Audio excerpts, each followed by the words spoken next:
A primera vista, una pequeña criatura con el rostro arrugado por un llanto inconsolable parecía el epítome de la inocencia. Sin embargo, bajo esa fachada de fragilidad se gestaba algo mucho más complejo de lo que uno podría imaginar. Decían que estos niños eran angelicales, diferentes a cualquier otro, casi un milagro, pero para criarlos se requería de algo más que amor. Una figura ominosa se alzaba, llevando a los pequeños hacia un destino incierto, pues no cualquiera podía ser su padre. Un hombre acaudalado los tomaba bajo su tutela, proclamando que desde ese día sería su figura paterna, ya que estos niños estaban destinados a padres especiales, individuos con un propósito muy particular. Se les aseguraba que habían recibido una educación especial, una frase que resonaba con un eco inquietante. No era una escuela de buenos modales, sino un entrenamiento riguroso, impartido por figuras como esa enigmática monja. La mirada de la monja se endureció. Sus palabras cortantes indicaban que el tiempo de la educación había terminado. Ahora comenzaba el entrenamiento real, una dura prueba donde la inocencia era canjeada por la habilidad en el manejo de un arma afilada. Los pequeños blandían cuchillos con una destreza sorprendente para su edad. Cuando la pequeña Ellie amagó con llorar, la monja la reprendió con frialdad, recordándole que no había espacio para debilidades, ni siquiera para un simple goteo nasal. La monja le advirtió que los padres no querrían a niños que parecieran lentos o torpes, y Ellie, con una sumisión que helaba la sangre, asimiló la lección, grabando a fuego en su mente que la perfección era el único camino aceptable. Desde una ventana un hombre observaba, convencido de que esta brutal educación era un regalo para ellos. Estos niños fueron moldeados como armas desde que apenas daban sus primeros pasos, criados meticulosamente bajo la mano de disciplinarios tan imponentes como aquella mujer de complexión musculosa. La inversión en su formación era monumental. Cada niño representaba un gasto exorbitante. La pregunta flotaba en el aire: ¿para qué propósito tan oscuro eran utilizados estos pequeños tan extraordinariamente educados? El intermediario, con una sonrisa helada, revelaba la verdad. Los niños eran meras herramientas, como computadoras, cuya función final la decidirían sus compradores. Una metáfora tan aterradora como una tostadora que de repente decide dominar el mundo. Sus padres no eran más que objetivos, caras a memorizar para futuras misiones. Conscientes de su potencial peligro, se habían implementado estrictas medidas de seguridad, asegurando que, pese a su entrenamiento, permanecieran bajo control. Desde temprana edad, les habían grabado a fuego una serie de reglas inquebrantables, principios que no podían desobedecer bajo ninguna circunstancia. Estos eran, se les explicó, los 3 principios absolutos, la cadena invisible que los ataba y garantizaba el control absoluto del comprador sobre ellos. «Es crucial que los recuerden», recalcó el hombre. Sin embargo, en el coche el chico interrumpió, alertando sobre un vehículo que lo seguía, una amenaza inesperada.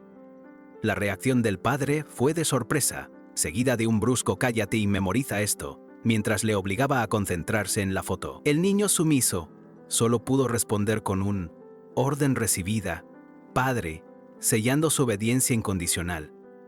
El primero de los 3 principios absolutos, grabado a fuego por una voz implacable, sentenciaba. La palabra del padre era ley. El chico, con una obediencia casi escalofriante, asimilaba cada orden sin cuestionar, siempre sumiso ante aquel que lo había adquirido. Pero la calma se rompió violentamente. Un impacto devastador sacudió el vehículo, transformando el interior en una ráfaga de escombros y metal retorcido que se desprendía al instante, arrastrándolos a un caos inminente. La colisión, brutal y seca, hizo que el coche volcara sin control sobre el asfalto. Las chispas volaban, el metal chirriaba y los cristales estallaban en 1000 pedazos, creando una escena de destrucción total en la carretera. Tras el accidente, el chico se arrastró ensangrentado hasta el cuerpo inerte de su padre. La segunda regla era clara: no podían usar su poder sin el permiso de su progenitor, pero ahora, con el hombre sin vida, ¿quién le daría la orden? Mientras la confusión reinaba, 2 figuras armadas emergieron de las sombras, acercándose al vehículo volcado con pasos decididos, listos para asegurar su objetivo. El niño, ajeno a su propio y letal entrenamiento, gritó desesperado al ver a su padre sin aliento, implorando ayuda con lágrimas en los ojos. Los hombres armados, sorprendidos, no esperaban la presencia de un chico en la escena. Para ellos, era un simple estorbo, una variable insignificante que podrían desechar fácilmente. Sin embargo, en ese momento se reveló el último y más crucial principio. Uno de los atacantes se inclinó hacia el niño para disculparse, cuando de repente Una mordida feroz e inesperada interrumpió sus palabras. Era el instante de activar el tercer principio, si la seguridad del padre estaba en riesgo. Con una agilidad sorprendente, el niño le arrebató el cuchillo al atacante herido. El grito de dolor del hombre resonó en la calle, mientras su compañero observaba la escena con una mezcla de sorpresa y temor. Los ojos del chico brillaron con una luz fría. Su mente, despojada de toda inocencia, activaba el último principio. En caso de peligro del padre, debían ignorar las dos reglas anteriores y resolver la situación por sí mismos. Con una precisión letal, el niño acabó con el segundo atacante, demostrando la brutal efectividad de su no educación. En otro lugar, un hombre, con una sonrisa enigmática, se preguntó en voz alta si no eran buenos niños, como si los acabara de clonar en una impresora 3D. Con un brillo especulativo en los ojos, este hombre exhibía los perfiles de varios niños, ofreciéndolos como mercancía. ¿Querés hacer una compra?, preguntó, antes de negar la posibilidad de adquirir a uno de ellos en particular, añadiendo un velo de misterio. Ese niño es nuestra única imperfección, explicó, con un tono casi nostálgico, pero a la vez, aseguró que sus habilidades eran las más altas entre todos, una verdadera élite. Él mismo le tenía un cariño especial. Sin embargo, con un dejo de pesar, el hombre reveló que lo habían perdido. O quizá simplemente desapareció, añadió, mientras en el expediente del chico, un sello rojo marcaba la palabra desactivado, dejando la duda en el aire. El enigmático hombre, con un aire de resignación, continuó su reflexión sobre el chico. A pesar de haberlo buscado exhaustivamente, creía que sin un padre que activara su inmenso poder, el joven no representaría ninguna amenaza ni llamaría la atención de nadie. Lo más probable, pensaba, era que si el chico seguía con vida, estaría mezclado entre la gente, comportándose como uno más. O, en el peor de los casos, quizás ya no estaría en este mundo, perdido para siempre. Sin embargo, la realidad, caprichosa como pocas, tenía otros planes. Lejos de la supuesta tranquilidad en un callejón sombrío, el silencio fue abruptamente roto por el brutal impacto de un puñetazo. Un joven de mirada gélida y puño certero había noqueado a otro, quien cayó al instante. La violencia, lejos de abandonarlo, seguía siendo una constante en su existencia. El agresor, Joseph, observaba a su víctima desde arriba, mientras sus compinches, con sonrisas de satisfacción, elogiaban la contundencia del golpe. El chico tendido en el suelo, Juno, apenas pudo musitar una grosería ahogada, confirmando su derrota. Pero Joseph no se conformó. Lo tomó de la solapa, acercándolo, y con una mirada glacial le repitió la grosería. Juno, con el terror dibujado en el rostro, balbuceó, intentando desmentir lo que había dicho. Desesperado, se apresuró a corregirse, explicando que su gemido en realidad era un 15, refiriéndose a que el golpe de Joseph, en su macabro juego de humillación, que valía 15 puntos, había sido un golpe maestro. Los otros matones se desternillaban de risa, confirmando el generoso puntaje de Joseph, mientras Juno, con la bilis subiéndole por la garganta, los maldecía internamente, sumergido en la abrumadora vergüenza. Un bravucón más, Shion, visiblemente excitado, se adelantó. ¿Y una patada cuánto valdría?, preguntó con avidez, ofreciéndose a puntuar también. La sed de violencia del grupo era palpable, buscando su turno para humillar. Insistente, Shion se dirigió a Hwang Man-hun, el líder de la pandilla, para que le asignara un puntaje. Hwang Man-hun, con una sonrisa enigmática que denotaba absoluto control, simplemente observaba. Juno, aún en el suelo, creyó entender que el líder le había otorgado un valor. ¿Un 52?, preguntó con un hilo de voz. La respuesta de Hwang Man-hun fue corta y despectiva, negándole cualquier valor que no fuera un insulto directo. Shun se mofó de Juno, burlándose de su medidor de daño tan estricto. Pero por dentro, Juno hervía de rabia, convencido de que, si quisiera, podría aplastar a esos bastardos con facilidad, solo que aún no era el momento. Sin embargo, Hwang Man-hun intervino.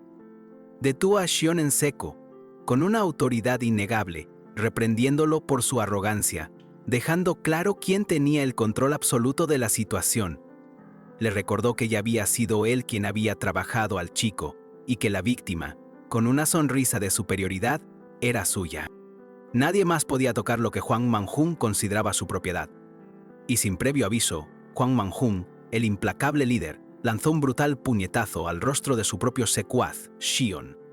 El impacto dejó al agredido completamente atónito, quien, a pesar del dolor, no pudo sino reconocer la abismal superioridad física de su jefe, Juan Joseph. Tras el brutal golpe de Joseph, Xion, con la mandíbula aún temblorosa, intentó disimular la humillación preguntándole a su jefe sobre su fuerza, forzando una sonrisa para seguirle el juego. Joseph, con una enigmática sonrisa, simplemente lo descartó, ordenándole que fuera a comprar cigarrillos. Xion, con una falsa bravuconería, le prometió que se la devolvería mientras comentaba el peculiar acento del líder, pero Joseph ya había perdido el interés en él. Su verdadero foco estaba en Hyuno, a quien sujetó con frialdad, recordándole su posición de víctima. Sintiéndose seguro al lado de su jefe, Xion insistió en la humillación, recordándole a Hyuno el brutal puntaje de su paliza. Hyuno intentó defenderse en vano, pero Xion lo sentenció con una amenaza clara, dejándolo sin escape. Con el rostro contorsionado por la vergüenza, Hyuno escuchó a Xion exigirle que pagara toda la comida, como si fuese un simple sirviente. La frustración le brotó, refunfuñando sobre los innumerables recados que le tocaba hacer para Joseph.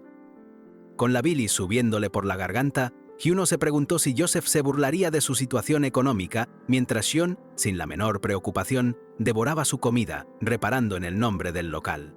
El ambiente se cargó de una ironía silenciosa. La tensión se disparó cuando Hyuno, con la voz apenas audible, reveló el secreto. Aquel humilde lugar era el negocio de su propia madre. Ella, ajena al drama que se cocinaba, los recibió con una sonrisa cálida y les ofreció comida generosamente.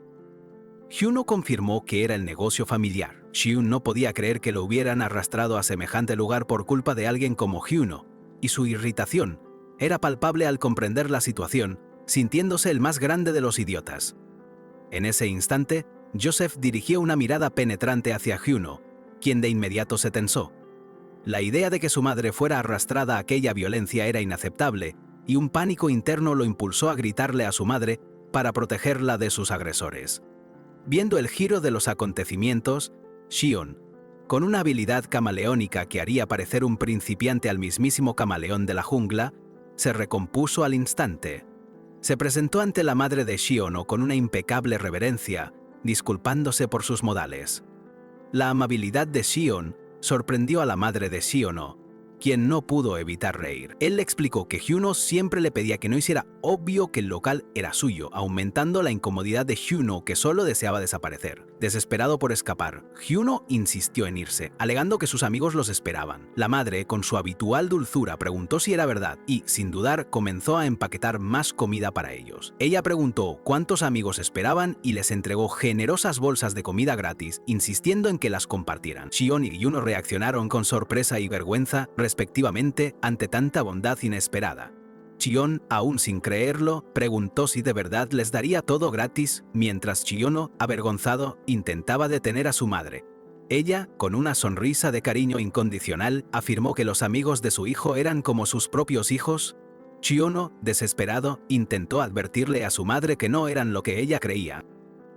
Pero Joseph, con una sonrisa gélida que ocultaba su verdadera naturaleza, aceptó la comida, manteniendo su fachada de chico bueno ante la mujer, mientras Hyuno hervía de impotencia. Hyuno, desesperado y con un nudo en la garganta, suplicó a Xion que no revelara nada a Joseph ni a los demás, pidiéndole un favor que podría sellar el destino de su familia.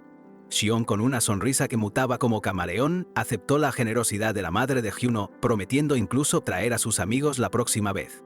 Mientras tanto, Hyuno apenas podía contener la furia y la frustración, plenamente consciente del peligro que los acechaba. «Mamá, ¿por qué haces esto?», gritaba Hyuno en su interior, sintiéndose el más estúpido del mundo.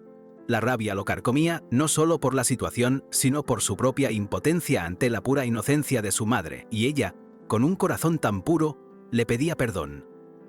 Hyuno no entendía por qué ella se disculpaba si solo intentaba ser amable. Su bondad era un peso insoportable en aquel infierno que lo rodeaba. Incapaz de soportar la escena un segundo más, Hyuno se alejó, rogándole a su madre que dejara de disculparse. Pero entonces, un escalofrío helado le recorrió el cuerpo. En el tteokbokki que su madre le había entregado dentro de la bolsa, una sorpresa culinaria que definitivamente no figuraba en el menú, ni en ningún manual de higiene alimentaria, emergió del burbujeante guiso. ¡Mierda! Con asco que le revolvía las entrañas, Hyuno vio una mano cercenada flotando en la comida. Xion, con una expresión de inocencia digna de actor de telenovela, preguntó con descaro por qué había una cosa en el tteokbokki, fingiendo total ignorancia de lo que pasaba. No puedo comer esto, Hyono, se quejó Shihon, insistiendo en un reembolso. Luego, con una sonrisa perversa, amenazó con ir directamente a la madre de Hyono y decirle que eran amigos, dejándolo sin absolutamente ninguna opción. «Pak Shihon, te lo supliqué», gritó Hyono, agarrándolo con desesperación. «¿Amigos? ¿Vos y yo somos amigos?» Shihon, soltando una carcajada cruel, continuó con la burla, insistiendo en que solo era una burla entre compañeros. La humillación tocó fondo cuando Shion, sin el menor atisbo de duda, volcó el tteokbokki con la mano cercenada y todo, sobre la cabeza de Hyono. Las asquerosas sobras y la sangre cubrieron al pobre chico, quien sentía que ya no podía soportarlo un minuto más. Joseph, con su mirada gélida, observaba la escena. Hyono, empapado y humillado hasta la médula, aún murmuraba que solo quería llevarse bien con sus amigos, una patética y triste muestra de su desesperación por encajar. La madre de Hyono seguía cerca, felizmente ajena al horror, mientras su hijo, con la cabeza baja, continuaba disculpándose. Joseph, impasible, observaba cómo la bondad de la mujer era manipulada sin piedad. Repentinamente el mundo se retorció y la escena se transformó drásticamente. Ahora la visión era un aula desolada, manchada de sangre y cuerpos inertes. «¿Qué carajo, Hwang Hyono?», resonó una voz, mientras un bolígrafo ensangrentado, un detalle macabro, yacía en el suelo, testificando un horror indescriptible. La imagen se centró en el rostro de un chico en medio de ese caos, con los ojos inyectados de horror y rabia. Repetía la misma pregunta, su voz quebrada por la incredulidad ante la masacre que presenciaba. Otro estudiante, con el pánico dibujado en cada facción de su cara, intentaba cuestionar a Hyono. «Hyono, ¿qué estás a?». La pregunta quedó horriblemente suspendida en el aire, dejando un escalofriante misterio sobre el verdadero papel de Hyono en aquella brutal tragedia. El pánico en el rostro de Hyono se desvanece al revelarse la brutal realidad. Un aula desolada, manchada de sangre y cuerpos inertes.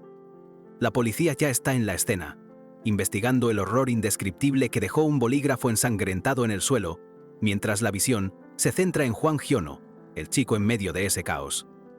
Pero para entender lo que llevó a este macabro desenlace, rebobinemos un poco en el tiempo. Ese día, Hyono fue víctima de una paliza brutal, ininterrumpida durante unos 15 minutos que debieron sentirse como una eternidad, arrastrándolo a los límites de su resistencia física.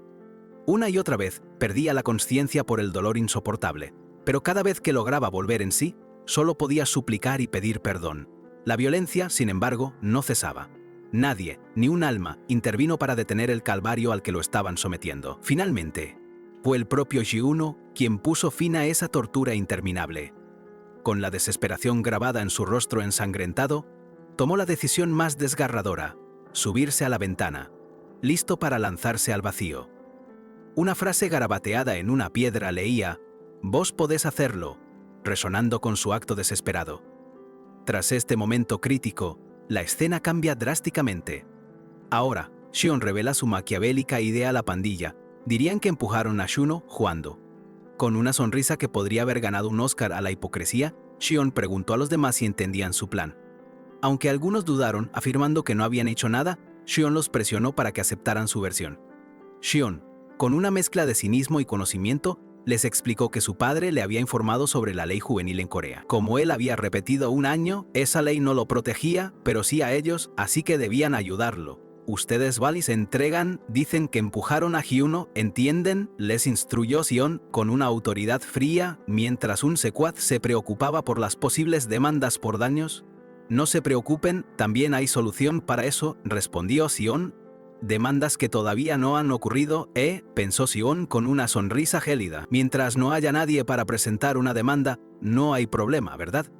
La implicación era escalofriante y maliciosa, digna del villano de una película de terror.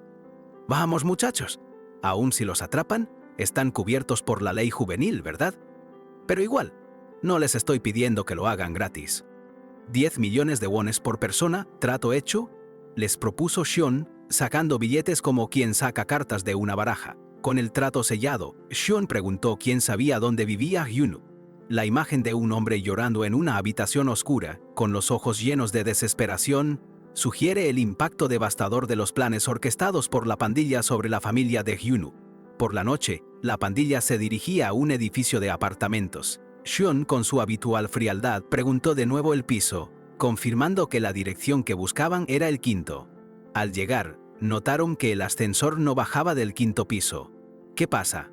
¿Por qué el ascensor no baja del quinto?, preguntó uno, con el nerviosismo a flor de piel. Sin dudarlo, Xion decidió: olvídense, subamos por las escaleras. Rápido, ya casi llegamos. Subiendo las escaleras con sigilo, el grupo, con sus rostros ocultos por la oscuridad, se acercaba a su destino. La luz de la puerta del apartamento marcaba el punto final, anticipando la violencia que se desatará. Mientras la pandilla subía las escaleras a toda prisa, un extintor abandonado les daba la bienvenida en el rellano. Arriba, Joseph, con la mirada como un cuchillo, esperaba. ¿Pero qué carajos es esto? ¿Por qué llegan tan tarde?, preguntó. La molestia en su voz era clara. Finalmente, Xion, con su habitual aura de misterio, apareció en el rellano. Joseph lo observó desde las sombras, y la tensión entre los dos era palpable, casi como el aire antes de una tormenta. «Me han hecho esperar», sentenció Joseph. Su voz carecía de cualquier señal de humor. Joseph se acercó a Xion, quien yacía en el suelo, como si hubiera sido arrojado sin contemplaciones. «Park Xion, ¿qué estás haciendo ahí?» «¡Perfecto! ¿Venís con nosotros también?», exclamó, antes de lanzar sus dos preguntas clave. La primera: ¿cómo supiste el lugar de los snacks de Hyuno? La mente de Xion viajó al pasado revelando su astucia. Ese era su lugar secreto, un rincón solo suyo. Él recordó haber visto a Hyuno no repartiendo cigarrillos como solía hacer, sino compartiendo comida con los niños del barrio, una imagen que lo dejó pensando en la verdadera naturaleza del tipo. Luego, Xion rememoró a Hyuno discutiendo frente al local y de repente una revelación escalofriante lo golpeó. De vuelta en el presente, con frialdad calculadora, Xion confesó: «Eso fue por mí». Joseph, impasible, se preparó para la segunda pregunta crucial, su mirada fija en el joven. Con voz penetrante, Joseph le advirtió a Xion que respondiera con extremo cuidado. «¿Qué están haciendo ustedes aquí?». Xion, con una expresión calculada, se preparó para contestar, aferrado al extintor, anticipando el próximo movimiento de Joseph. Rodeado por la pandilla, Xion, sosteniendo el extintor, declaró su supuesta misión: «Vinimos a salvar a la mamá de Xiono de una demanda». Joseph sonrió con una malicia que le llegó hasta los dientes. «Momento perfecto, hacía rato que me tenían harto», reveló con una frialdad casi alienígena. La voz de Joseph se alzó, cargada con el peso de la traición latente.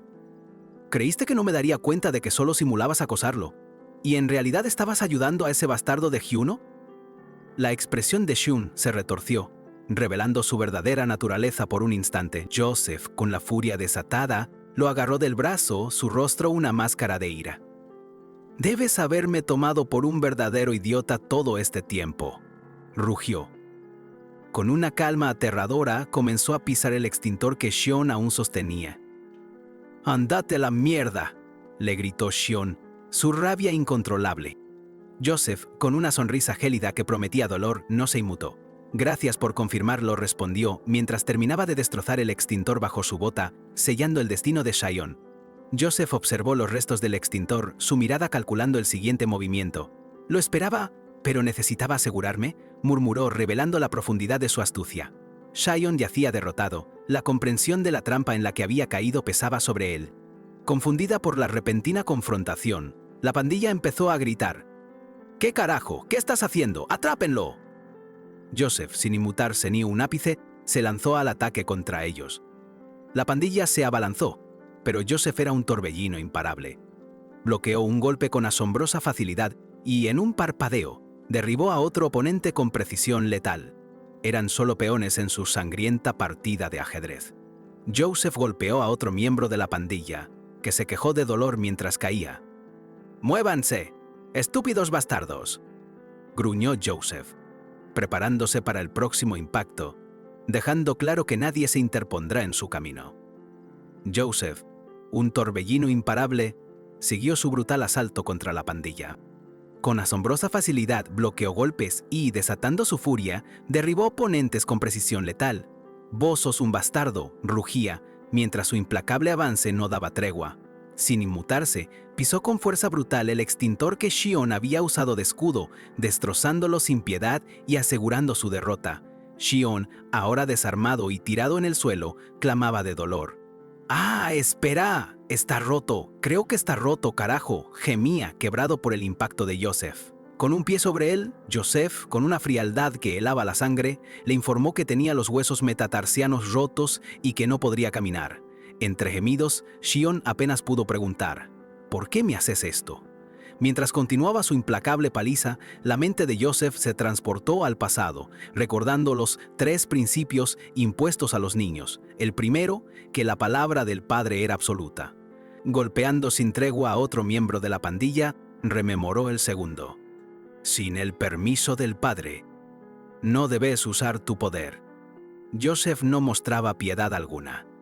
Y así, arrojando a otro oponente al suelo, recordó el más importante de todos, el tercer principio, mientras los gritos de «Por favor, perdóname», «Lo siento, por favor, para», se mezclaban con el sonido de los golpes. En caso de que el padre o cuidador sea amenazado, ignora los 2 principios anteriores y resolver la situación, recitó Joseph, implacable.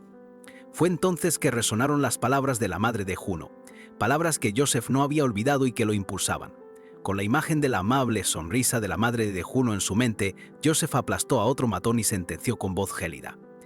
Los amigos de Juno son como mis hijos. Eso significa que ustedes amenazaron a mi mamá.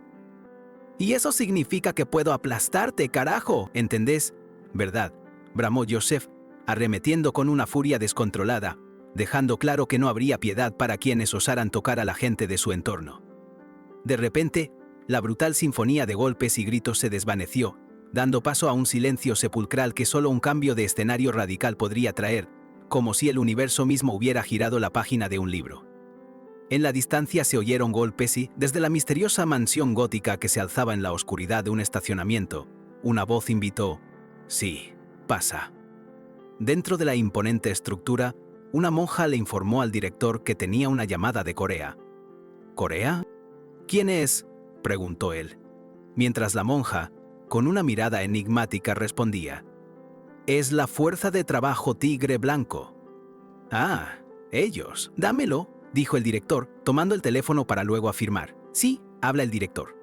Mientras, la pantalla mostraba una agencia con el cartel Baekhyliok y la voz del otro lado confirmaba: «Creo que lo encontramos». La leyenda perdida de la mansión muerta se escuchó decir y la cámara se elevó sobre Joseph, quien permanecía de pie, una figura solitaria entre los cuerpos derrotados. El nombre clave Sean está en Corea, se reveló finalmente, con una mirada gélida del joven cerrando el enigmático mensaje. Tras la revelación de que el nombre clave Sean se encontraba en Corea, la fuerza de trabajo Tigre Blanco confirmó su hallazgo. Este Sean era, según sus informes, la obra maestra de la enigmática mansión muerta, la cumbre de un programa brutal de creación de niños prodigio. Diseñado para el combate encubierto, el chico dominaba el uso de armas y el arte del asesinato con una precisión escalofriante. Era un producto de una liga completamente diferente, superando a sus compañeros en cada aspecto de su letal entrenamiento.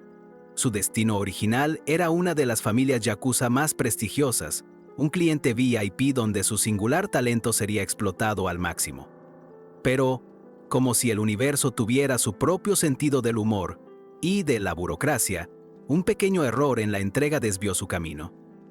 Así, en lugar de aterrizar en Japón, el niño fue enviado a Corea. Allí, bajo la imponente estatua del rey Sejong, un joven Joseph, apenas balbuceando un confundido sumimasen, comenzaba una vida tan nueva como extraña, completamente ajena a su turbio origen. 5 años han transcurrido desde aquel insólito incidente.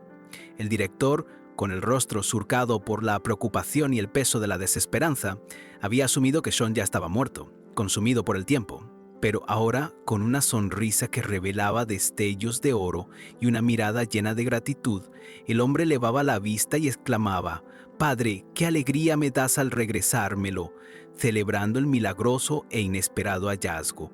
Sin perder un segundo, el director se vuelve hacia la monja, a quien llama Rachel, y le ordena sin titubear que lo encuentre a toda costa. «No importa lo que tengas que hacer», le recalca, buscando en sus ojos una confirmación inquebrantable. «Un entendés, ¿verdad?». Rachel, la monja responsable del brutal entrenamiento de aquellos niños, responde con una frialdad que helaría la sangre: «Sí, iniciaré el proceso de recolección de inmediato». Una sombra amenazante se proyecta sobre ella, mientras calcula cada posible obstáculo. Si algo saliera mal, murmura Rachel, y en un parpadeo, su figura de monja se desvanece para dar paso a una letal combatiente en un traje ajustado que empuña un rifle. La transformación es total. Se revela como la temida entrenadora Rachel de la mansión muerta, lista para cualquier contingencia. Sin embargo, ante la visión de Rachel empuñando semejante arsenal, el director la detiene en seco. ¿Qué estás diciendo?, la interrumpe, ordenándole que lo traiga de vuelta sin lastimarlo demasiado, y más importante aún, que deje el arma donde la encontró. Mientras tanto, en un escenario completamente distinto, Kwon Byung-woo, el padre de Joseph, se inclina en una profunda y humilde reverencia.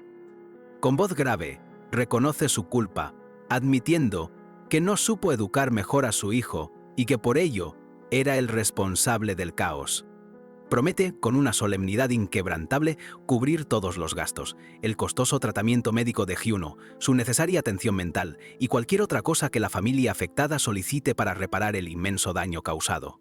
Pero la madre de Hyuno, de pie frente al restaurante familiar, mantiene una postura firme e inquebrantable. Nada cambiará con esto, declara con voz clara, dejando claro que lo sucedido no se resolverá con una simple disculpa ni con una mera compensación. Kwon Byung-woo, con una expresión sombría y la mirada perdida en el vacío, comprende al instante la negativa. «¿Ah, no funcionó?», se pregunta, mientras la cámara se detiene en su rostro, revelando una frustración palpable ante la resistencia de quienes se suponía iba a poder manejar con dinero. «¿Ah, no funcionó?».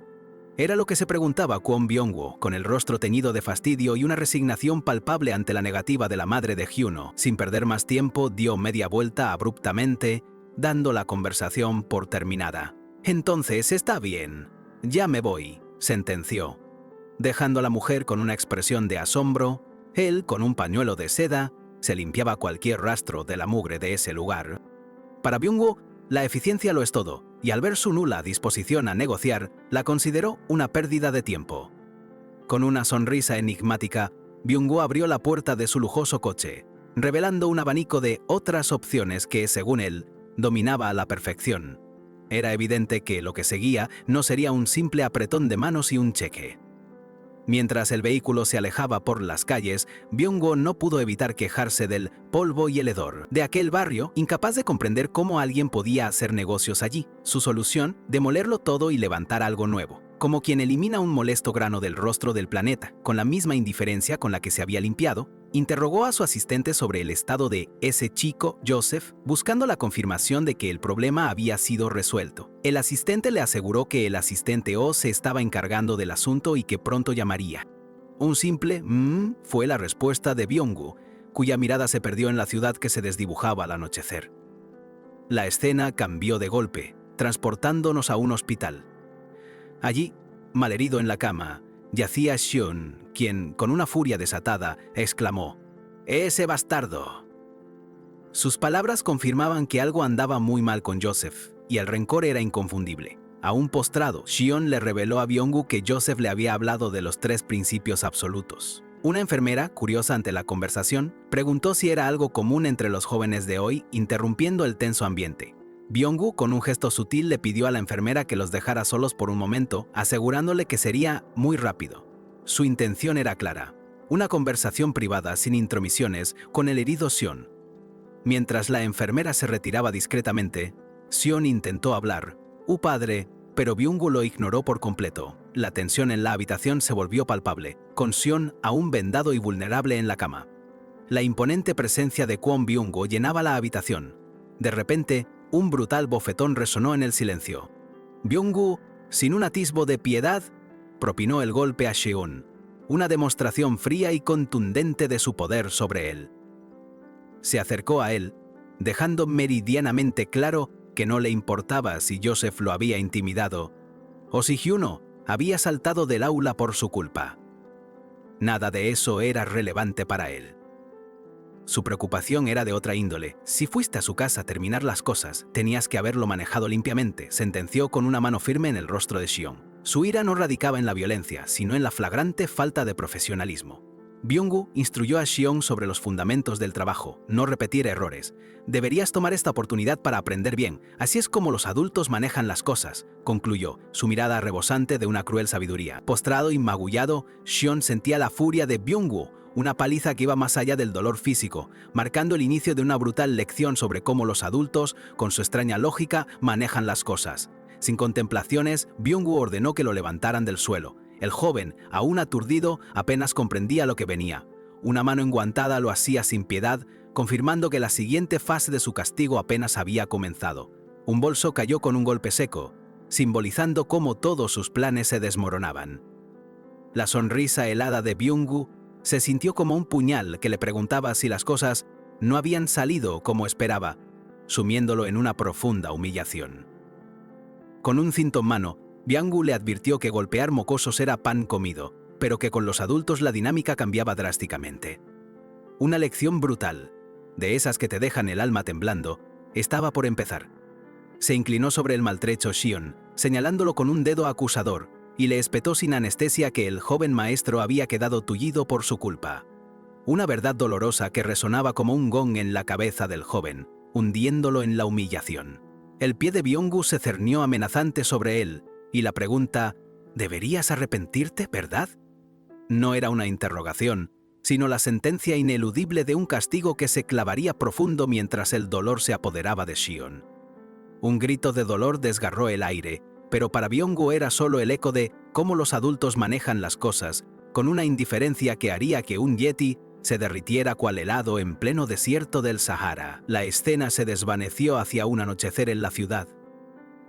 A pesar de la brutal paliza, Shion se burló en su mente de las lecciones de Byung-woo, revelando con amargura que el castigo de Rachel era infinitamente peor, dejando entrever el brutal y deshumanizante entrenamiento que ambos habían soportado en la temida mansión muerta. Aunque su cuerpo dolía y su fuerza disminuía por las lesiones, apretó la mano y, con resolución, tomó el bolso con la intención de poner las cosas en orden y calmar el ambiente que lo rodeaba, una clara señal de su resiliencia. Mientras su mente divagaba sobre la posibilidad de forjarse una nueva identidad si sus planes no prosperaban, Shion se encontró, de repente y sin previo aviso, cara a cara con la madre de Hyuno. La mujer, sorprendida, lo reconoció al instante. Visiblemente golpeado y con el cuerpo maltrecho, Shion intentó saludarla torpemente. Ella, con una genuina preocupación reflejada en su rostro, le preguntó por su lamentable aspecto sin disimulo. Dentro de un humilde restaurante, Shion se sentó frente a un plato de comida, invadido por la culpa y la duda. La madre de Hyuno, con su calidez habitual, lo instó a que se relajara y no fuera tan formal con ella. Con una sonrisa maternal que le iluminaba el rostro, le trajo más comida y lo animó a comer abundantemente. Shion, conmovido por su inesperada bondad, sintió que ella era la figura materna que tanto había anhelado en su vida. Devoraba la comida con tal ansiedad que casi se atraganta, provocando que la preocupada mujer le ofreciera agua.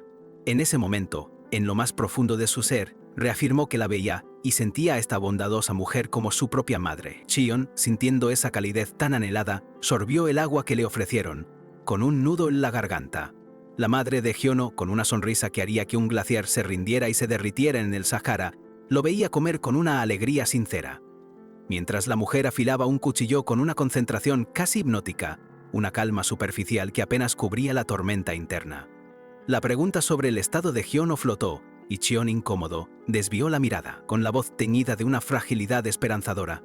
Ella susurró sobre la inquebrantable fortaleza de su hijo.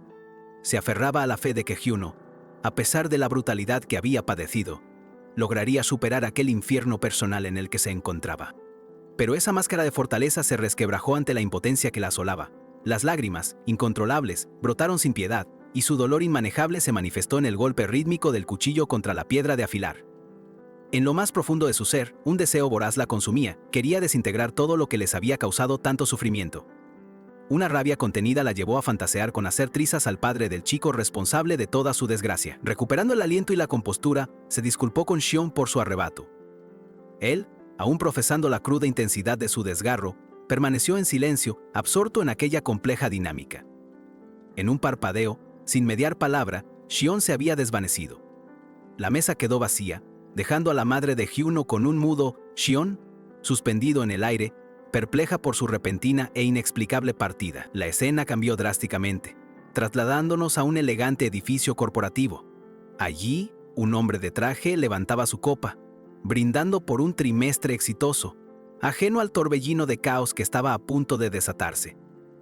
Celebraban los logros de Byeonwo Construction, en un ambiente de orgullo y éxito que parecía inquebrantable.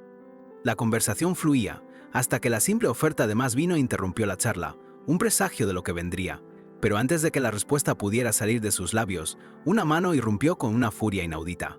El vaso se estrelló contra la cabeza del hombre, y Joseph, cual espectro vengador, reapareció de la nada, desatando una violencia brutal e imparable. Con movimientos rápidos casi inhumanos, Joseph neutralizaba a sus atacantes, demostrando por qué lo consideraban la obra maestra del combate. Un arma letal, imposible de contener para cualquier mortal. Tan rápido como un rayo que desgarra el cielo, Joseph ya tenía los fragmentos de los vasos rotos en sus manos, listos para ser usados como armas improvisadas, dejando a sus oponentes atónitos por la velocidad de sus reflejos. Mientras Joseph lanzaba patadas y usaba un tenedor y un cuchillo con destreza perturbadora, sus oponentes, presas del pánico, gritaban órdenes confusas, exigiendo desesperadamente que atraparan a ese chico rubio. El caos se apoderó del lugar. Joseph sembraba destrucción, mientras los hombres, desorientados por el estruendo y la oscuridad, clamaban, con la voz rota por el miedo, que encendieran las luces de una vez por todas. El evento de Byeonwo Construction era un pandemonio, gritos desesperados y hombres heridos yacían por doquier. En medio de la penumbra, todos buscaban al chico rubio que había irrumpido, dejando a su paso una estela de destrucción y confusión. Mientras Joseph desataba una furia imparable, su mente se transportaba a los sombríos corredores de la Mansión Muerta, aquel lugar donde él y otros niños fueron forjados para ser armas, recordando con gélida claridad el primer principio absoluto: la palabra del Padre es absoluta. Joseph se movía entre el caos como una sombra implacable, cada golpe devastador y cada movimiento veloz como el viento, dejando en claro por qué se lo consideraba una obra maestra del combate, sembrando terror puro entre sus adversarios. Su brutalidad resonaba con la furia contenida de la madre de Hyuno, ese deseo profundo de desintegrar a quienes les habían causado tanto daño, especialmente al padre del chico responsable de toda su desgracia. Sin un ápice de compasión, Joseph continuaba su masacre, usando lo que encontraba, tela o cristal, como extensiones letales de su voluntad inquebrantable, tan rápido que parecía moverse a la velocidad de la luz. Era imparable. Sus patadas impactaban con la fuerza de un rayo, haciendo crujir los huesos de sus adversarios y dejándolos tendidos en el suelo, incapaces de ofrecer resistencia alguna a su implacable asalto que parecía no tener fin. Joseph no se contenía. Una brutalidad calculada fluía de cada movimiento, dejando en claro que sus oponentes no eran más que meros obstáculos en su camino vengativo, sin espacio para la piedad en su mente. De repente, un hombre imponente apareció, esquivando un golpe de Joseph con sorprendente agilidad. Nada mal, admitió con una sonrisa mientras se ponía un guante, augurando una confrontación seria y un desafío inesperado para el joven. El aire se volvió denso con la tensión. Joseph lanzó un golpe formidable, pero este nuevo adversario, un hombre de mirada penetrante, lo bloqueó con destreza que prometía un reto formidable, demostrando no ser un oponente cualquiera. El misterioso hombre se movió con una precisión escalofriante, mostrando cómo romper un brazo con un solo movimiento, y luego contraatacó con una velocidad brutal que dejó a Joseph impactado, revelando su propia habilidad letal. Tras el impacto, Joseph se recuperó, su mirada aún gélida, pero con un atisbo de sorpresa. Se dio cuenta de que este no era un oponente cualquiera y que la situación se volvía cada vez más compleja y peligrosa para él. El hombre del traje, ahora con una pistola en mano, evaluó a Joseph con una mirada calculadora. «Vaya», murmuró, «es más difícil de lo que pensaba», reconociendo la excepcional habilidad del joven y su inesperada resistencia. «Será difícil manejarte sin ser un profesional», le espetó el hombre, revelando su propio estatus. «¿Sos un profesional, chico? ¿O sos parte de eso?», cuestionó, buscando desentrañar el origen y la identidad de Joseph. Joseph, con una sonrisa enigmática, desestimó la idea de equipos. «Si hay alguien al que estoy afiliado», comenzó, y luego, con una frialdad letal que heló la sangre, reveló su verdadera lealtad. La tienda de bocadillos de Yuno. Joseph, arma en mano, mantenía una mirada gélida sobre su oponente. Una voz, o quizás el eco de su implacable adiestramiento, resonaba, dándole una claridad brutal sobre sus acciones. El profesional le preguntó qué había dicho la madre de Hyuno, si ella le había rogado o suplicado algo. La respuesta de Joseph fue contundente y escalofriante. Ella le había pedido que lo hiciera pedazos. El asombro se apoderó del profesional al escuchar tal declaración. Antes de que pudiera reaccionar, Joseph se movió con una agilidad pasmosa, arrebatándole la pistola en un abrir y cerrar de ojos. El ataque fue fulminante, una ráfaga de golpes devastadores que desfiguraron el rostro del experimentado adversario, dejándolo sin posibilidad de defensa. El profesional cayó, sus huesos crujiendo bajo la presión implacable de Joseph. Con la cara ensangrentada y el dolor, le espetó a Joseph si todo eso era por venganza. Pero Joseph, impasible, aclaró que no era simple venganza o retribución, sino algo mucho más profundo y letal.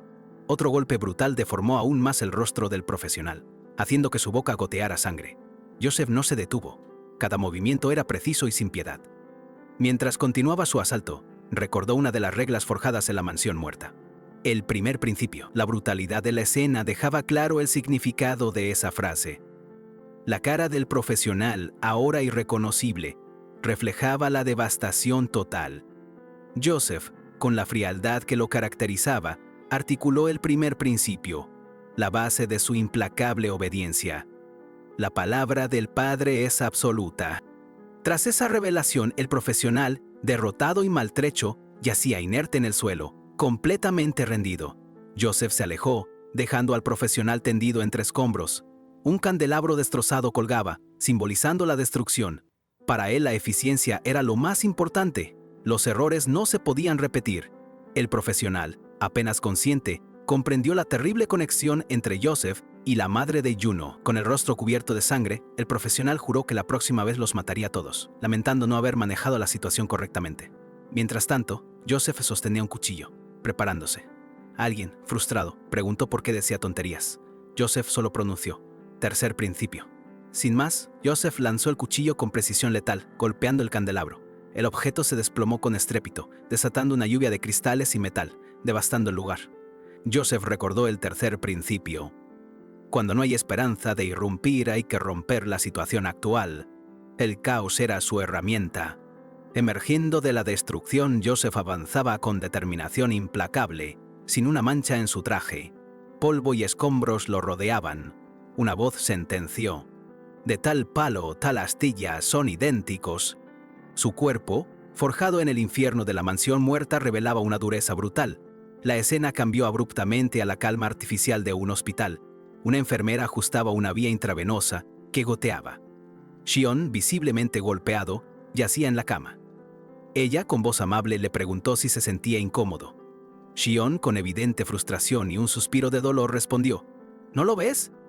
¡Maldita sea! La enfermera comentó sobre la alarmante violencia escolar, notando que era la primera vez que un paciente llegaba con heridas tan graves. Preguntó si el chico que lo golpeó era bueno peleando.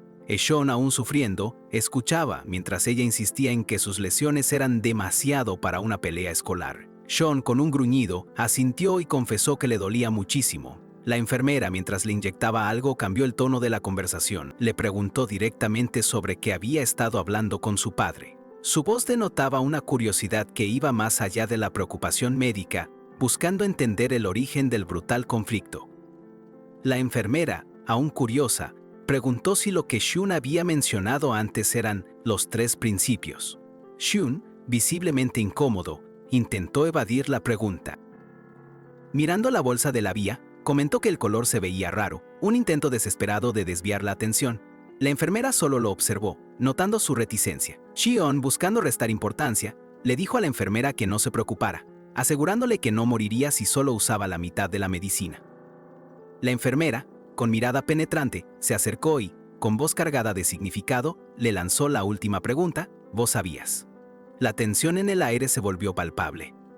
Ahora nos adentramos en los oscuros secretos de la mansión muerta, un lugar donde opera Rachel, una entrenadora con responsabilidades tan letales como diversas, desde el encubrimiento y las misiones especiales, hasta la interrogación y la tortura. Fue ella quien, desde la opulencia gótica de la mansión, se comunicó con el director para reportarle un problema grave. El sujeto, conocido por el nombre clave Sean, estaba desatando una fuerza destructiva que nadie había previsto, rompiendo por completo los esquemas que tenían. Desde su estudio, el director, perplejo y preocupado, Le preguntó a Rachel qué significaba exactamente que Sean hubiera ejercido tal poder, pues aquello desafiaba todas sus expectativas y el control que ejercían sobre los suyos. Rachel le explicó que, aunque habían rastreado a Sean y llegaron rápidamente a la escena del ataque, él ya se había desvanecido, dejando atrás un escenario de devastación y un rastro de cuerpos tendidos.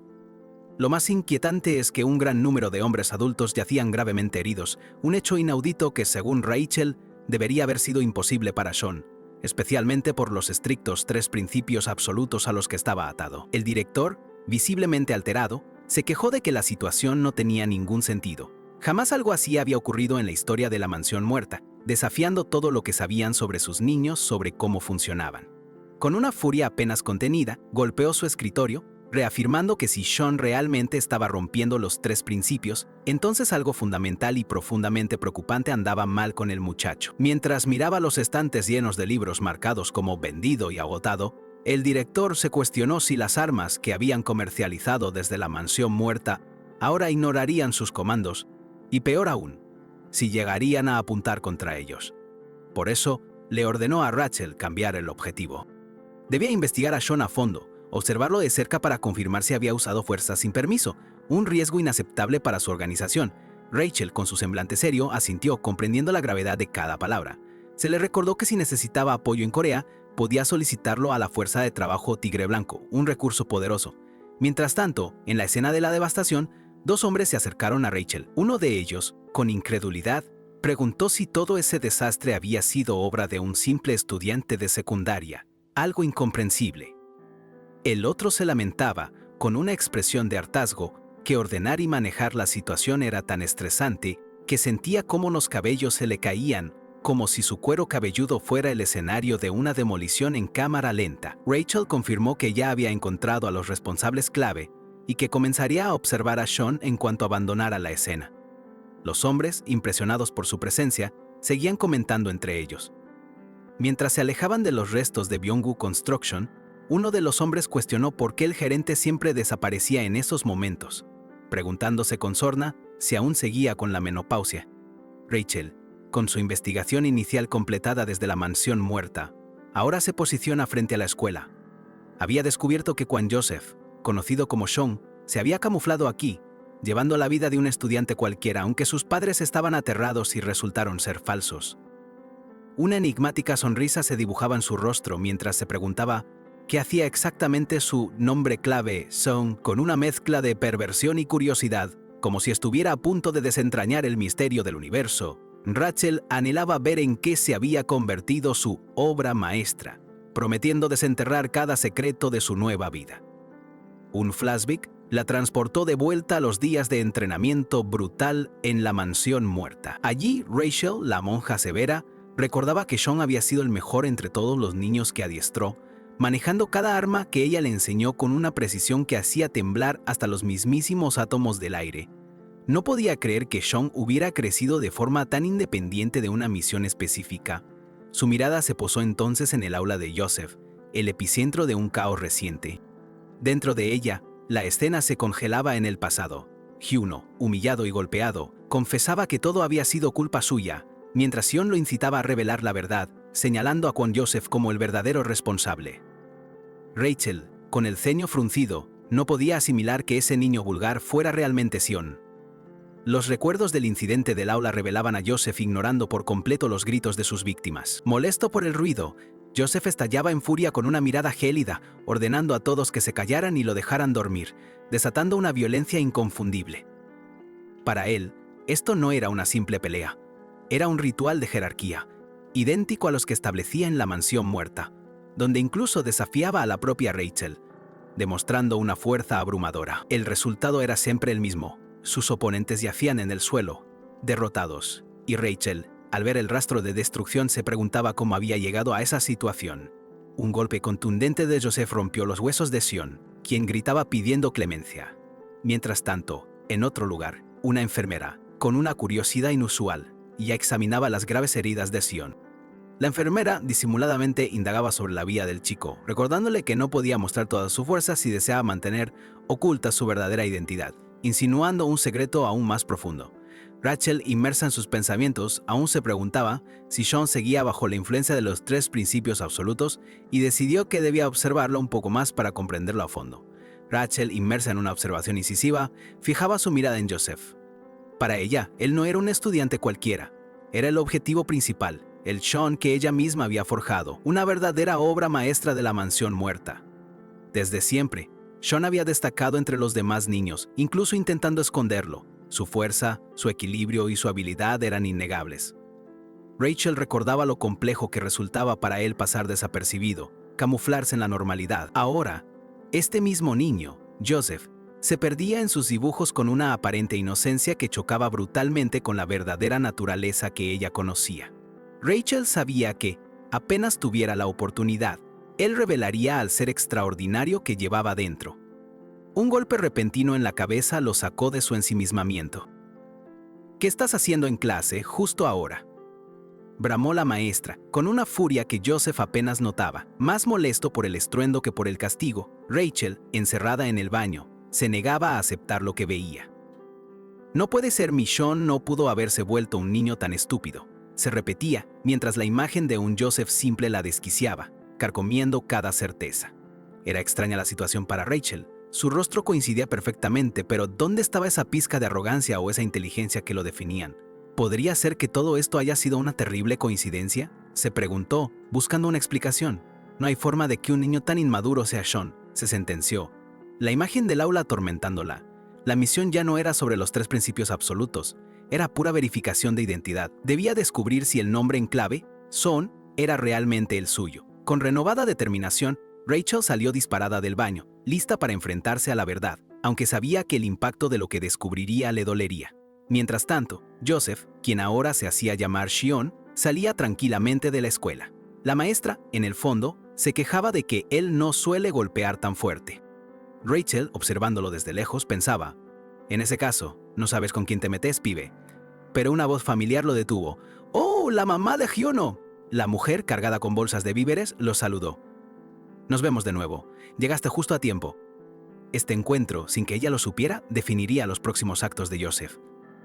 ¿Me ayudarías a llevar esto?, le pidió la mujer. Con una mirada penetrante, Joseph asintió. Sí, señora, los llevaré. Mientras cargaba las bolsas, ella le agradeció a Sean por su ayuda y lo invitó a comer tteokbokki. Sí, gracias por la comida, respondió Joseph, devorando el tteokbokki con una avidez que casi asustaba. La comida de la madre de Hyuno parecía tener un efecto profundo en él. Oh, comed despacio, le dijo dulcemente la mujer, pero la mente de Joseph ya estaba en otro lado. Aquí también aprendí de esta anciana, pensaba, recordando que ella era la madre del joven a quien él mismo había dejado en coma. Vulgar, sos demasiado vulgar, meditaba, refiriéndose a Sean y a la ironía de la situación. Cuanto más lo pensaba, más grotesca y vulgar le parecía la escena y la presencia de su alter ego allí. Rachel, aún batallando contra el ardor del tteokbokki, se enfrentaba a una lucha interna mucho mayor, la de sus propias certezas. No podía ser Sean, su prodigioso exalumno y la obra maestra que ella misma había moldeado, quien ahora se comportaba con la simpleza de un tonto cualquiera. Esa desconcertante normalidad le carcomía cada fibra de duda sobre su verdadera identidad, mientras el picante la hacía suplicar por alivio. La boca de Rachel estaba en llamas, clamando por agua. Joseph, con una serenidad que desentonaba con el caos de la situación, le tendió un vaso. El agua apenas mitigaba su agonía, y Rachel se preguntaba si esa comida infernal estaba diseñada como tortura o, peor aún, si era un veneno de acción lenta. Joseph, imperturbable, solo le aconsejaba comer más despacio. Al verlo tan despreocupado, Rachel lo tildó de torpe, pero su mente viajó a un recuerdo lejano. Un joven Sean, su mejor alumno, aquel que siempre se aferraba con confianza a su mano. Esa tierna imagen contrastaba brutalmente con el Joseph despreocupado que tenía enfrente, un abismo entre el pasado y el presente. La persistente idea de que Sean estuviera pasando un mal rato en Corea seguía rondando su cabeza. Rachel, absorta en sus pensamientos, lo observaba fijamente. De repente, Joseph se volteó, iniciando una conversación casual con otros clientes del local como si nada. La madre de Hyuno, ajena al escrutinio de Rachel, le preguntó a Joseph, alias Sean, si el tteokbokki estaba a su gusto. Rachel, que no perdía detalle, comenzó a sospechar con fuerza. ¿Acaso este muchacho estaba reprimiendo su verdadera esencia? Seguía cuestionándose por qué Joseph no comía con la normalidad esperada si estaba teniendo un momento difícil. Pero al observar su interacción, una revelación crucial golpeó su mente, uniendo las piezas de un rompecabezas. Recordó el encuentro anterior, donde Joseph, sin titubear, se había ofrecido a cargar las pesadas bolsas de la mujer. Esa misma obediencia que ahora veía le confirmaba una teoría que comenzaba a gestarse con fuerza. Joseph, o más bien Sean, realmente estaba obedeciendo a esa mujer. Para Rachel esto no era solo una pieza clave, sino la mismísima cerradura que abría el misterio. No solo acataba sus pedidos, sino que parecía seguir sus comandos con una precisión alarmante, como si fueran absolutos e innegables. Incluso para Sean, atacar a Byungwe Construction sin una orden directa habría sido una transgresión imperdonable de los principios absolutos. Rachel comprendió entonces que era imposible que él hiciera algo así por capricho. Había un mandante. La única persona capaz de dar semejante orden y ser obedecida con esa devoción inquebrantable era la madre de Juno. Sus palabras eran tan absolutas como el primer principio de la mansión muerta. La voluntad del padre o madre era ley. Así, la pieza final encajaba a la perfección. Joseph reconocía a la anciana como su figura parental y por eso acataba cada una de sus órdenes sin cuestionar. La madre de G1, ajena a la revelación, le tendió el cambio. Mientras la madre contaba el cambio, Rachel ya tenía un plan claro. Existía una forma sencilla y directa de verificar si su compleja teoría era correcta. Una maniobra infalible que desenmascararía al verdadero Sion. Con una decisión fría y calculada, Rachel se lanzó, el tenedor en mano, dispuesta a la prueba definitiva. Pero antes de que pudiera tocarla, Joseph reaccionó con una velocidad y precisión asombrosas, lanzando una patada que desarmó a Rachel en el aire, quitándole el tenedor. Tal como lo esperaba, pensó ella, sintiendo una mezcla de alivio y confirmación de su identidad. La madre de Giono ofrecía el cambio a Joseph, ajena a la tensión. Rachel, astuta como zorro acechando gallinas, lanzó un tenedor como prueba. Pero Joseph, con reflejos que harían ruborizar a una bala de cañón con turbocompresor, reaccionó antes de que el cubierto siquiera rozara a la mujer. Para él, esta acción era una respuesta directa al tercer principio absoluto de la mansión muerta. Si la seguridad de tus padres está en riesgo, ignora los otros principios y resuelve la situación. Con el tenedor en su mano, la expresión gélida de Joseph hablaba volúmenes sobre su implacable lógica. No había tiempo para sutilezas. Joseph, con agilidad, esquivaba los movimientos de Rachel, pensando en terminar con todo de una vez. Mirándola fijamente, le preguntó si acaso planeaba seguirlo todo el día con sus absurdas pruebas. Fue en ese instante, en medio del forcejeo, que Joseph lanzó un grito seco. ¿Rachel? Esa palabra, ese nombre pronunciado por él, fue la confirmación definitiva. Una sonrisa siniestra y satisfecha se dibujó en el rostro de la entrenadora. ¿Así que eras vos? Ha pasado tiempo. Joseph, con la guardia en alto, espetó. ¿Qué haces? La entrenadora, manteniendo su sonrisa enigmática, le confió a Joseph que le resultaba muy extraño verlo seguir a una mujer como la dueña de un simple puesto de comida. ¿Por qué la seguís como si fuera tu madre, Sean? La pregunta flotaba en el aire, buscando una fisura. Rachel no concebía que una mujer así fuera cliente de la mansión. Joseph, con negación rotunda, fingió ignorancia. Pero en su mente, la alarma sonaba con fuerza, había causado un alboroto, mas nunca esperó ser localizado tan rápido. Se preparó para el inevitable enfrentamiento. Sin importar las explicaciones, Joseph se lanzó al ataque. Con una velocidad inverosímil, se movió como un rayo, esquivando a Rachel mientras iniciaba su propio contraataque, desapareciendo casi de la vista de su antigua entrenadora. Un golpe seco y preciso lo siguió, dejando a Rachel volando por el aire hasta estrellarse contra el suelo. Impasible, la observó caer. «Uy», se quejó ella, pero su mirada ya denotaba la confirmación. Su obra maestra no había perdido ni un ápice de su letalidad. A pesar del golpe, Rachel se levantó con sorprendente agilidad. Su mirada era de acero cuando le dijo con voz firme: «Volvamos, Sean, hay muchos clientes esperándote», recordándole su verdadero propósito. Las palabras de Rachel resonaron en Joseph. ¿Volver? Su rostro, antes inmutable, mostró una profunda inquietud. Regresar a la mansión muerta evocaba recuerdos oscuros, una resistencia visceral en su interior. ¿Volver? ¿A ese tiempo? En su mente, figuras caídas y un aura de sangre lo rodeaban, revelando un brutal pasado. Su mirada se endureció al recordar una de sus identidades pasadas, una que había suplantado. Era el momento de enfrentar a Park Sean. Una memoria vívida, un rostro ensangrentado y dolido, inunda la mente de Joseph. Una voz distante declara: «Ese es tu nombre de ahora en adelante». un eco de un pasado brutal que lo persigue, mientras él se pregunta, ¿qué fue eso?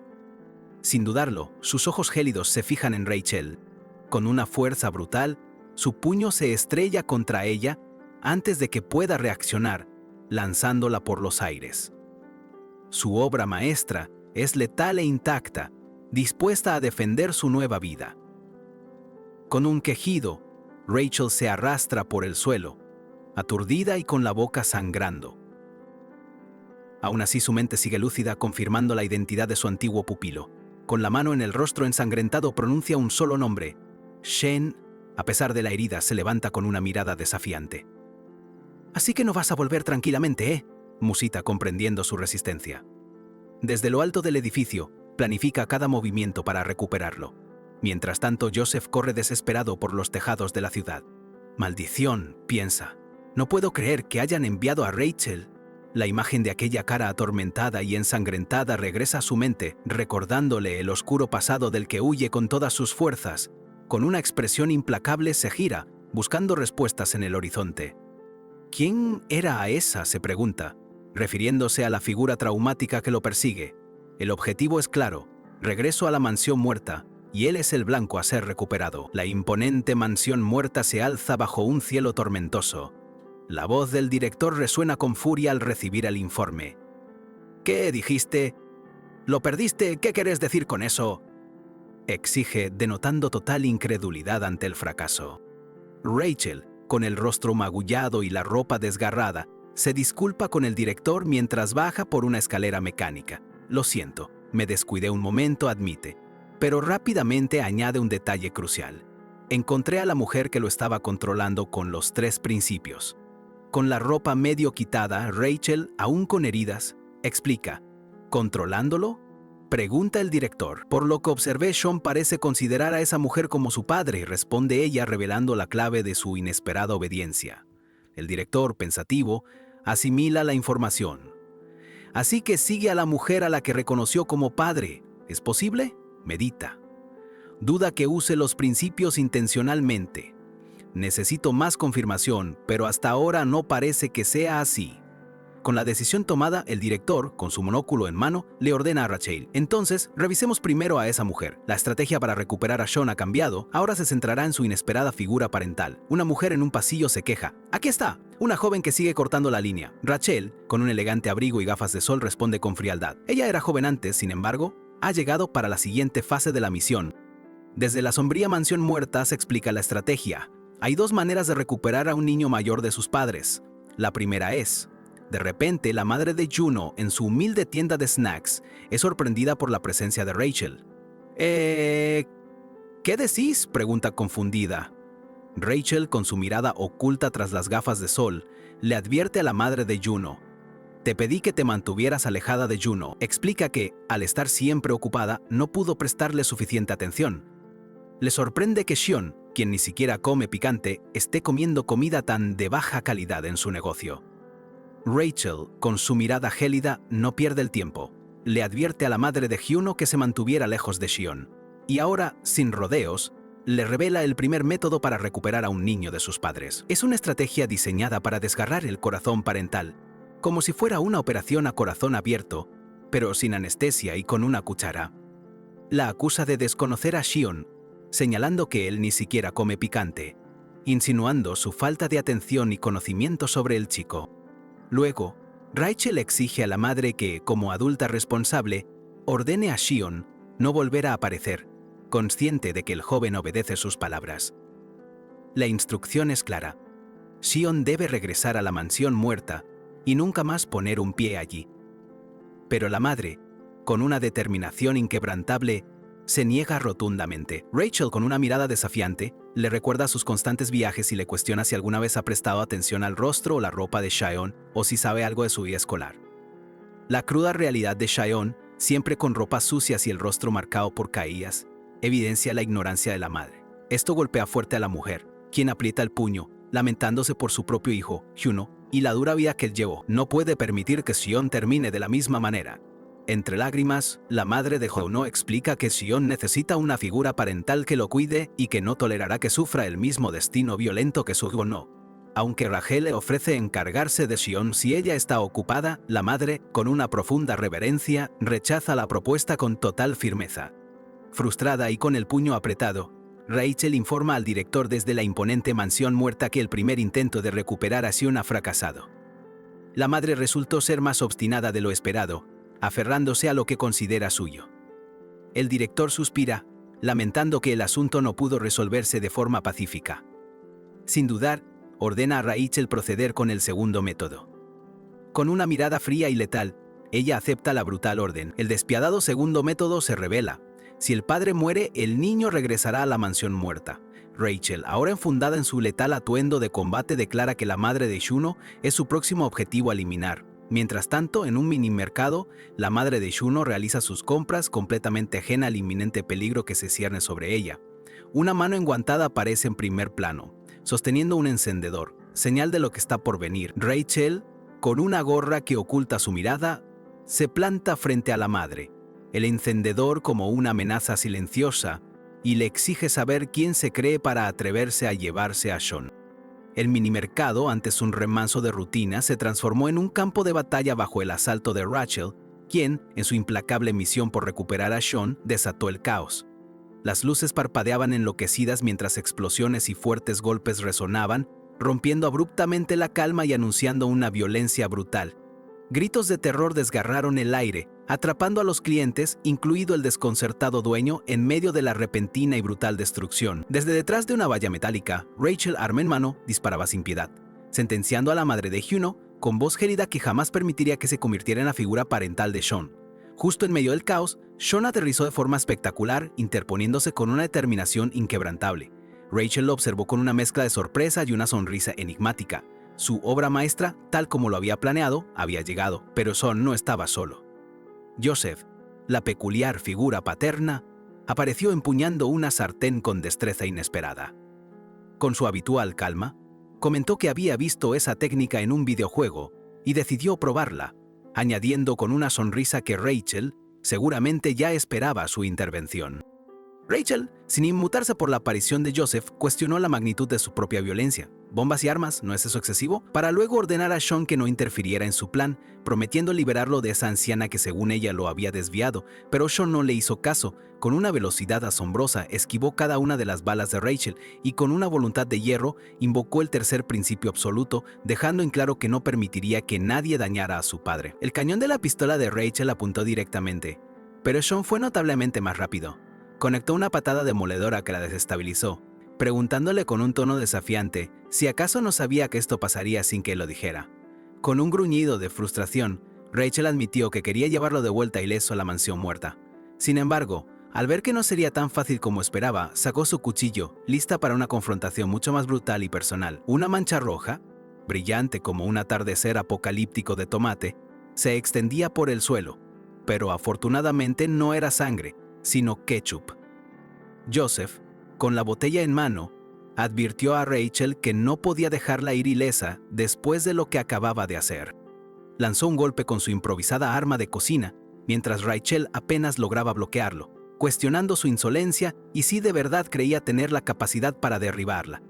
Rachel, con una patada devastadora que golpeó a Sean, le recordó quién era la verdadera maestra, sentenciando que la lucha debía terminar con una lección suplementaria para que no olvidara su lugar. Joseph quedó visiblemente herido y sometido. Rachel se cernió sobre él con el cuchillo, su mirada penetrante exigiendo saber el verdadero propósito de su resistencia, el porqué de esa lucha sin sentido, mientras el dueño del minimercado, empapado por el agua y el caos, observaba horrorizado todo el enfrentamiento sin comprender su magnitud. Mientras la brutal batalla continuaba, la devastación se extendía por el minimercado. Entre los escombros y el polvo, un niño llamado Hyono, con la voz quebrada, llamaba desesperado a su mamá. El dueño, cubierto de suciedad, se inclinaba para consolarlo y preguntarle si había resultado herido. Con lágrimas que le surcaban el rostro, Hyono rogaba por ayuda, la figura de su madre perdida entre la penumbra, mientras un cuchillo filoso en el suelo cercano subrayaba la inminencia del peligro y la cruda brutalidad de la escena.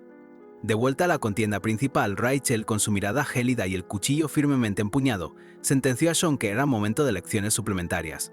El desafiante la confrontaba.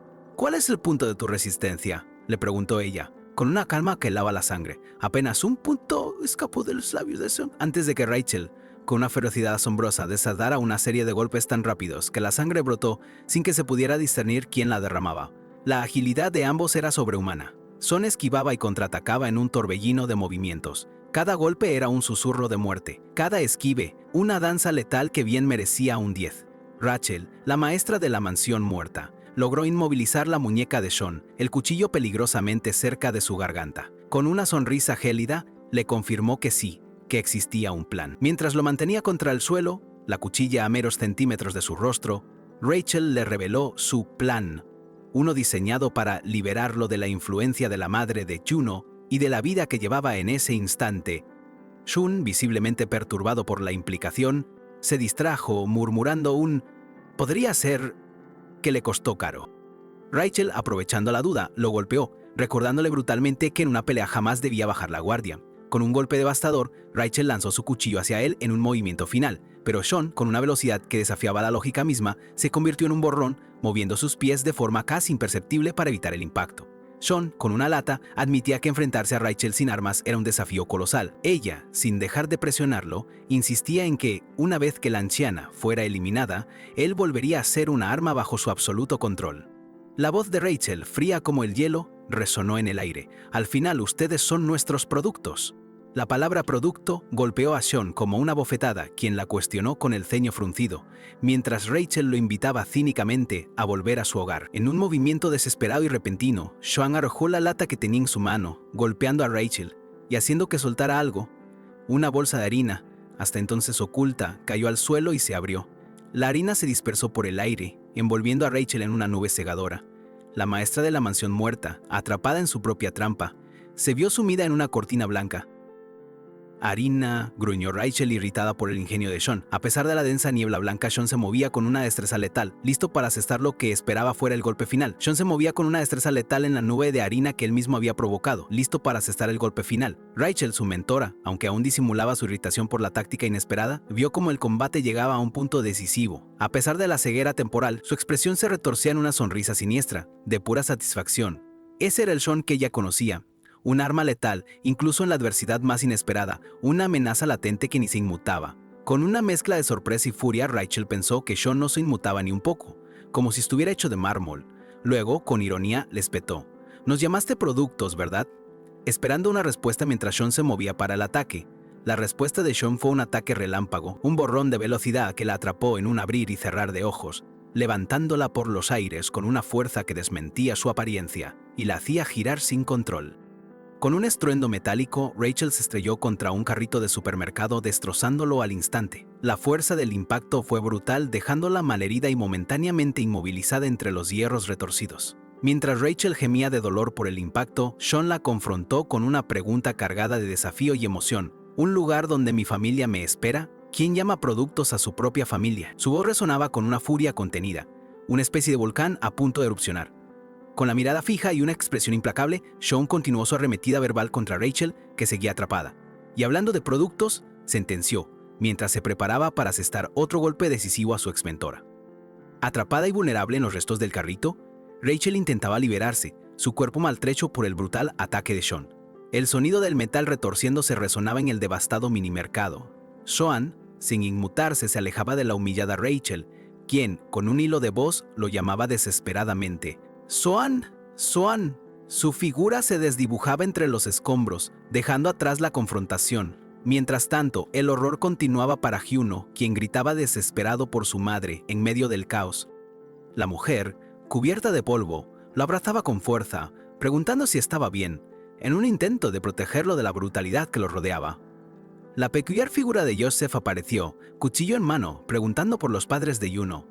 Mientras el niño clamaba por su madre, ella, al ver a Joseph, lo confundió con Sean y preguntó: «¿Madre? ¿Estás bien? ¿Sean?». La madre, preocupada, le reprochó a Sean que no debería saltarse las clases, sin saber su verdadera identidad. El peculiar Joseph, entonces, reveló la identidad del recién llegado. Están ante la leyenda de la mansión muerta, Son. Ahora revelado, observaba a Juno, quien seguía llorando. El peculiar Joseph, asimilando la situación, le preguntó al niño si sabía el número de teléfono de sus padres para ayudarlos a salir de allí. Hyuno seguía llorando en medio del caos, sin entender bien lo que acababa de vivir. Rachel, atenta a la situación, evaluaba si era demasiado arriesgado para ella y solo pensaba en asegurar el objetivo. Mientras tanto, Joseph, quien lo sostenía, intentó calmarlo, diciéndole con su peculiar manera ruda que los niños tontos eran odiados y no debían llorar. Con el niño en brazos, Joseph notó algo fuera de lugar. Una sombra, como si una pistola se hubiera proyectado en su mente. ¿Una pistola? Ese detalle no encajaba en la devastación que había en el minimercado. Instó a Hyuno a quedarse quieto, perdido en sus propios pensamientos. Necesitaba contactar al director, pero recordaba haber perdido la línea directa hacía mucho tiempo. El pequeño, ajeno a todo, no comprendía nada de lo que pasaba. Mientras Hyuno seguía aferrado a él, una cuchilla destelló entre los escombros del minimercado. Joseph se preguntó cómo algo tan letal podía estar relacionado con un niño, girando su cuerpo para inspeccionar la escena y buscar respuestas en el desorden. Con el tiempo, Hyuno, finalmente agotado, se durmió en sus brazos. Joseph asumió que el cansancio lo había vencido y se preguntó si el niño había oído algo más. Fuera del minimercado, los equipos de emergencia trabajaban, y al ver un teléfono en el suelo, pensó en llamar. La escena cambió drásticamente, transportándonos a la imponente y sombría mansión muerta, bajo un cielo oscuro que se cernía sobre ella. Un teléfono comenzó a sonar insistentemente, anunciando la necesidad de romper con la situación actual. El director, visiblemente molesto por la interrupción y la hora tan temprana, se levantó de su cama. Maldecía en voz baja, pero sabía que esa línea directa solo se usaba para asuntos de extrema importancia. Se acercó al teléfono con la seriedad que lo caracterizaba y atendió la llamada. Al escuchar la voz al otro lado, su expresión se transformó por completo. No podía creer quién estaba al teléfono. Era Sean. El director no pudo ocultar su asombro y euforia al confirmarlo. Sean, con una calma inquietante, le informó que le había enviado un gran regalo, una clara referencia a la derrota de Rachel. Con un tono desafiante, Sean cuestionó al director si de verdad creyó que podrían atraparlo solo con Rachel y ese niño. La noticia de la derrota de Rachel y Eugene dejó al director en un estado de shock absoluto, sumiéndolo en una incredulidad total. Implacable, Sean le aseguró al director que, sin importar cuántos más enviara, el resultado sería siempre el mismo, su victoria. El director, aún atónito, le preguntó si Sean pensaba huir o confrontar directamente a la mansión muerta. La idea de que huyera le pareció risible al director. Sean, ahora en la calma de la cocina del restaurante de la madre de Hyuno, reafirmó su postura sobre los 3 principios absolutos, marcando su determinación inquebrantable. Con una mirada gélida, Sean declaró que, de acuerdo con el tercer principio, que ignoraba la seguridad parental, consideraría a la mansión muerta un enemigo directo y la enfrentaría sin dudar. Su decisión era firme, dejando al director sin aliento. El director, aún bajo el impacto de las palabras de Sean, se aferraba a un crucifijo, meditando sobre la impactante evolución de su creación y su férrea lealtad a principios absolutos. Con un retorcido pragmatismo, le concedió a Sean que no tocarían a la madre de Hyuno si él regresaba junto a Eugene. Apenas una hora más tarde, la voz del director resonó con una nueva y autoritaria orden. Rachel debía presentarse. Soan, con su mirada fría y calculadora, le respondió con una instrucción clara, sin dejar dudas sobre su determinación. Mientras el director suspiraba por reunirse con su tesoro, Soan, con una extraña calma, se inclinó sobre Hyuno. El niño, agotado por el caos, dormía plácidamente, ajeno a la mano que lo arropaba, esa misma mano capaz de desatar una brutalidad incomprensible. Ahora bajo el camuflaje de Sean despertó a Hyuno con una orden directa. Le advirtió que no buscara la cuchilla que había visto antes, insistiendo en que solo se sentara y comiera lo que tenía delante. ¿Acaso el niño no había oído nada? Hyuno, con un inicial desdén, observó la comida preguntándose quién demonios se comería esa cosa. La curiosidad infantil lo venció y de inmediato le consultó a Sean si en verdad estaba buena. Un chef de 2 estrellas Michelin se estaría revolcando. Mientras caminaban, Sean le preguntó si realmente no le había gustado, a lo que Hyuno respondió negando con la cabeza. Sin embargo, la imagen mental del niño devorando cada bocado delataba su mentira, haciendo que Sean sonriera con sarcasmo. El ambiente tranquilo se rompió cuando Sean, con una percepción agudizada, sintió una presencia familiar. Justo delante de ellos, la imponente figura de Rachel apareció en medio de la calle, revelando su intención de confrontarlos directamente. Con una mirada implacable, Rachel pronunció el nombre de Yujin, mientras el pequeño Yuno, visiblemente asustado, la observaba. La entrenadora le ordenó a Yujin que se acercara, preparando el escenario para lo que estaba por venir. Mientras Yuno se dirigía hacia Rachel, Sean le entregó una bolsa, asegurándose de que el niño tuviera algo que le gustara, una pequeña muestra de afecto antes de la inminente tempestad, demostrando su peculiar forma de preocuparse. Con una sonrisa llena de desafío, Rachel le aseguró a Sean que no se rendiría y que pronto volvería a visitarlo. Sean y Juno se alejaron bajo su atenta mirada, dejando claro que la tensión entre ellos estaba lejos de terminar. Rachel, con un tono frío y calculado, lamentaba la complejidad de la situación, deseando que Sean hubiera eliminado a la madre de Juno y a Eugene sin más. Con una determinación helada, le informó a su subordinado que, a partir de ese momento, sería desechado. Rachel observaba con desprecio a Eugene, quien, arrodillado, balbuceaba disculpas mientras ella lo reprendía por su inutilidad. En ese instante de cruel descarte, la voz de Sean interrumpió la escena, llamando la atención de Juno. Sean, aún con la identidad de Xion, se acercó a Juno. Sosteniendo una bolsa, le preguntó por última vez, con una insistencia inusual, si la comida que le había dado realmente no le había gustado. Entre lágrimas de alivio, Juno finalmente confesó: estaba buena. Sean, con una genuina sonrisa, asintió, reafirmando que el lugar de Juno era, en efecto, realmente bueno, un pequeño e inesperado momento de paz en medio de tanta crudeza. Tras la confesión de Juno, una genuina sonrisa iluminó el rostro de Sean. Con un plan ya en mente y determinación inquebrantable, se giró hacia el niño. Su mirada, antes gélida, se suavizó por completo mientras declaraba su próximo movimiento. Entonces, volvamos a la tienda de bocadillos de Juno, un lugar que, para él, era un santuario inesperado.